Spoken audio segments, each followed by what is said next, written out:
मनीष जन्म देइछ अवश्य तुमे जानिथिब तुमरी उद्देश्य।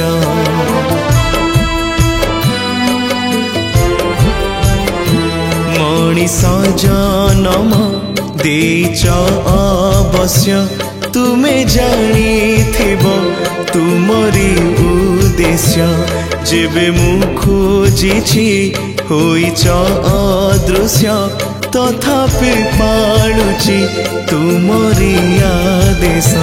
पादे पादे मते नेइछ संभाळी पादे पादे मते नेइछ संभाळी। भूलिछि मु जेबे पथ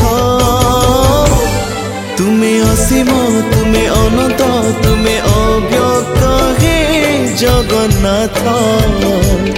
तुमे अपूर्व तुमे अद्भुत तुमे अक्षय हे जगन्नाथ।